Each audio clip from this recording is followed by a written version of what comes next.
Welcome to TLC for the Soul podcast, where soul meets spirit. You have entered into sacred space. I'm your host, Tammy Lynn Chambers, and I'm here to help you shine. Now let's get going on this podcast journey. Hello, friends. Hello, and welcome to the podcast. Welcome to Wolf Quest Part 2. I am outdoors. I'm trying to stay out of the wind. It might be a little bit more of a walking kind of a thing. There's some rain.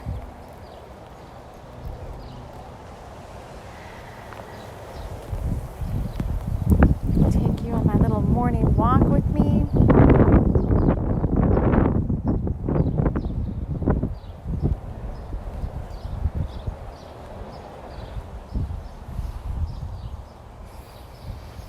Okay, if you're a new listener, welcome. Welcome to the podcast. Just had to kind of get my bearings straight there. It's been that kind of a week, y'all. So welcome. You might choose to sit back and listen in and see how you vibe with our tribe. If you're a returning listener, thank you. Thank you, as always, for joining me back here at the podcast family. I'm going to get right into it today. You choose how you want to listen. You can just, like I said, sit back and see if you like what we've got going on here. Or you can join me around the sacred fire circle as I wrap us all in love light and light love, inviting in the spirit guides who are here to support us on this podcast journey. Or you can choose to take your listening experience an octave higher.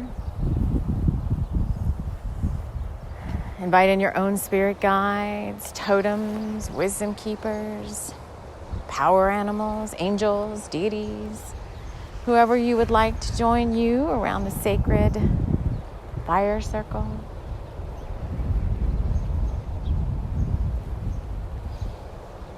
Okay, I know there's wind. Let's see, hopefully it's not too bad. I'm trying to stay out of the wind. I still don't have this attachment I need for my silly iPhone that doesn't come with a 3.5 millimeter headphone jack, so I can put my dang mic into there. So I forgot, and I didn't order the little thing that you need to attach. So anyway, it could be wind. Just bear with us. It's windy. It's that's the element happening right now, is a lot of winds of change and some rain, some emotion coming in. Lots of emotion coming in. So we're at the end of week 1 of Wolf Quest, and I can tell you that it's nothing like I thought it was going to be when we first got started. I was expecting, just some days of hanging out by the river and seeing what came up, which did happen for like the first maybe 3 or 4 days. It was very peaceful, and then I could feel the energy pick up as the astrology shifted. So Jupiter went into Pisces. There's another big truck going by. Sorry, that was probably me wiping rain off the microphone. Jupiter went into Pisces, and everything kind of shifted, and blessings started coming in the way of, I think, information. That's what I would say. Downloads, clarity. So I told you all that sitting and being still and quiet, even if you only did it like I said, like I was only going to do mine for and maybe like in 30 minutes. I think I set a timer for 30 minutes each day. And then the past couple of days, so I'm recording this on a Sunday morning, the past couple of days, everything shifted, and a lot of information and downloads started coming through, and I realized there's a lot of work to be done before you can move on, but there just is work to be done for some bigger parts of your life to start moving forward again.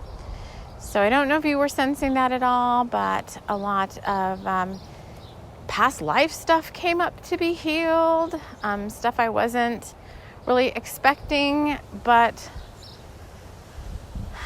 there's two ways to do this healing. So I do want to share that, because I think, especially as Divine Feminine, we're used to, well, not everybody that listens is Divine Feminine, but I can tell you from the feminine side of things, if you're doing healing in that way, so maybe it's you choose your healing method. So if you want to go the Divine Feminine route of healing, you can choose to feel all the feels. This is perfectly fine, and sometimes it is needed in certain scenarios. You have to go into a situation, you kind of have to feel it out, what happens. Sometimes you have to feel it like deep down to your bones in order to release it and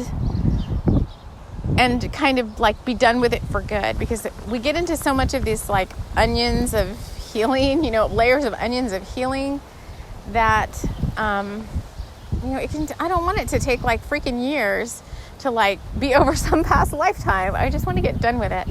So personally, it doesn't always happen this way. It just depends for me, but I really am much more in favor of kind of like the Divine Masculine way of healing. I don't have to, I can pull back and observe. This is my Master Co-teachings, and it does really work good for me. It helps me from not going into a tailspin with getting too emotional. So I can choose. I think that's what happens at what I'm going to call the mastery level, is you can choose how you want to handle this. Do I want to be deep down in the feels? That's fine. Then I'll do that. But it comes with a price of kind of getting a little bit discombobulated along the way. Which, if you've got time for that, that's fine. Sometimes it's really fun to go through those experiences. But the Divine Masculine way of healing is I can pull back very objectively, look at the situation without feeling all the emotions, bring in my spirit guide team, work with them to just quickly clear. And it's very, very effective how we're doing this. So I'm going to have to do a separate little video, let me calling it videos, a separate podcast episode for you guys on how to do this, because I think it is very effective and I think it is needed. So for example, this past weekend, a huge bunch of past life stuff came up to be cleared, and it wasn't one past life. It looked like a ball of yarn, and when I untangled it, it was like 6 past lives, but they were all like don't think of that in a linear sense, but they were all kind of impacting each other in a way, and different things had to be cleared from each one. And I'm like, well, I don't have the time or the emotional, whatever fortitude. I probably do have the emotional fortitude, but I just didn't feel like I had the time. This came up in the middle of the night. Spirit woke me up and they're like, you need to deal with these now. And I'm like, okay, let me deal with them. And I didn't want to deal with them during the daytime because I had all this emotion surrounding a particular one. I'm not going to go into all the details, but it was about clearing some sort of agreement that had been made between 2 people. And I was really worried about clearing it. I'm like, well, what's going to happen if I clear it? And, it was really, it really is making me nervous to do this. And twin flames, maybe I'll go into this maybe this is a separate episode too. Spirit had me pull back and pull out of all the emotions. And they're saying, all paths lead home. Okay. Love is love.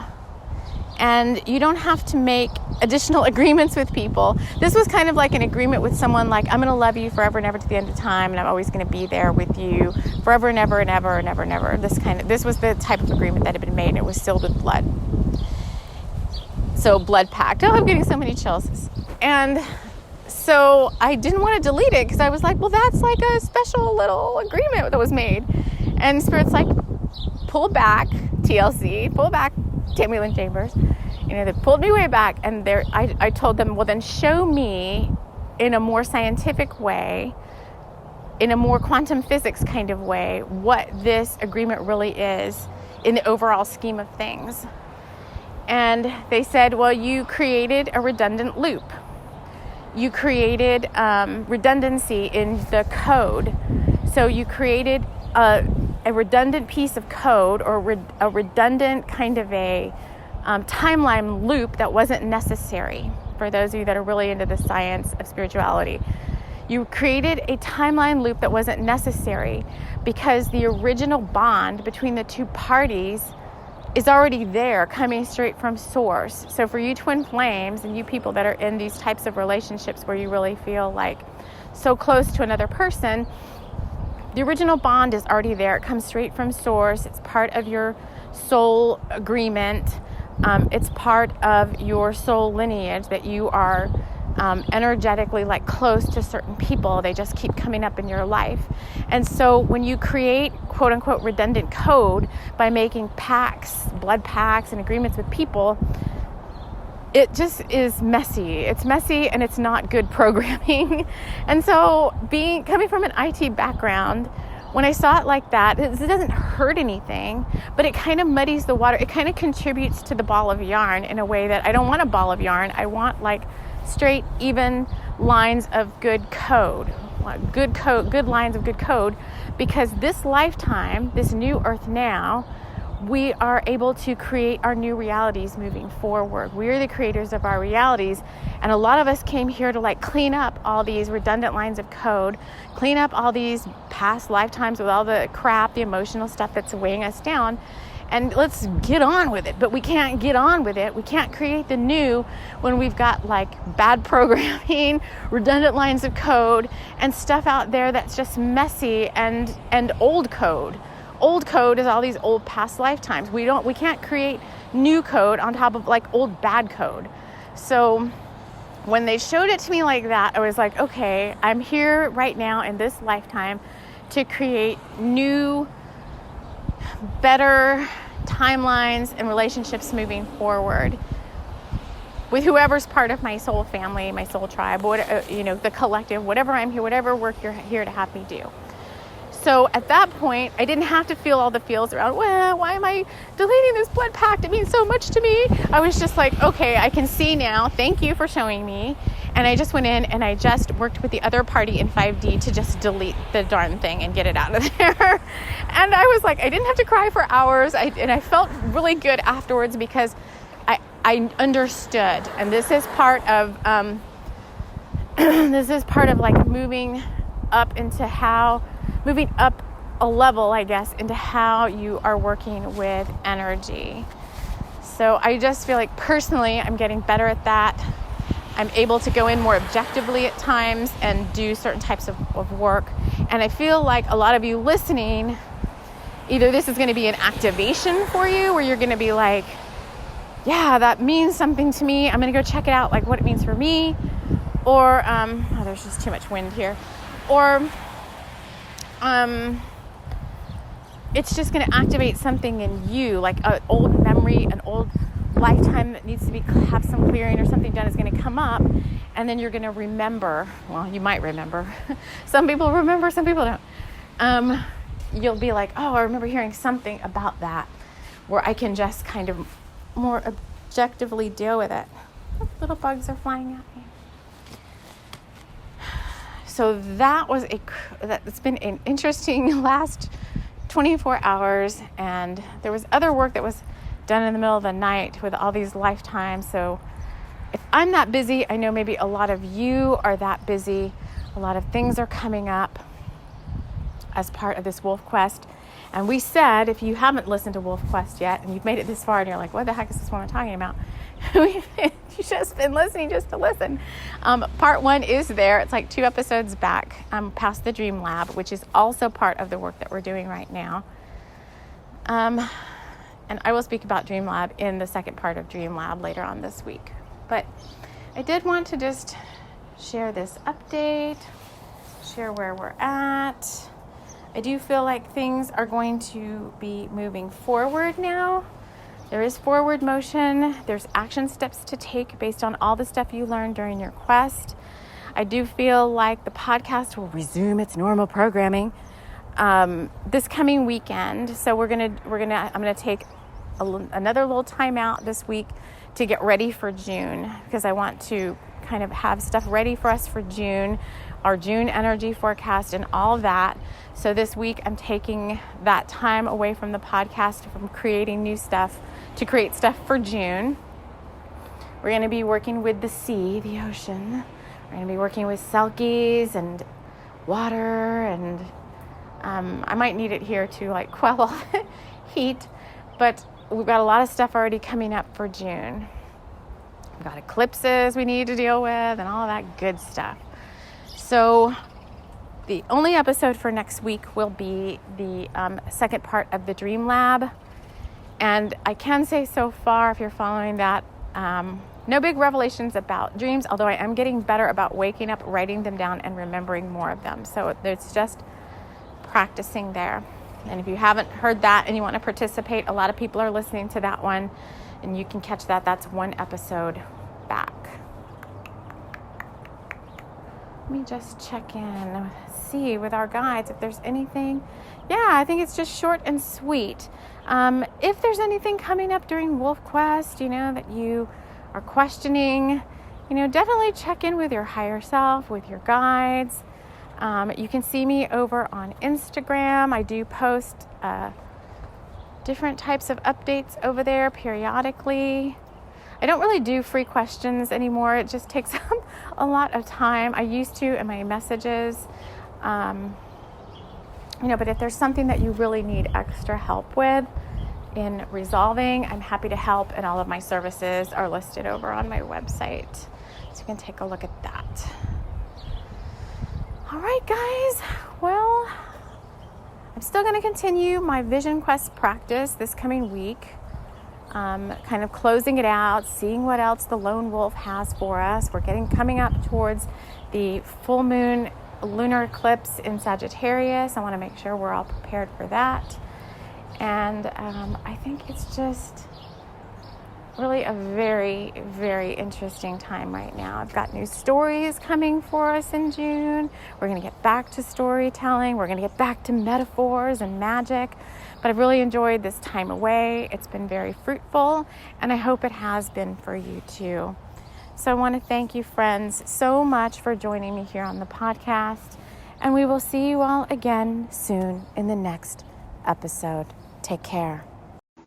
Thank you all so much for listening to today's podcast. It has been brought to you by the Ancestral Witch Mage community, who is a group of ancestral etheric witches who are working to help us realize our magic. So thank you again for listening. We bid you all a fond farewell.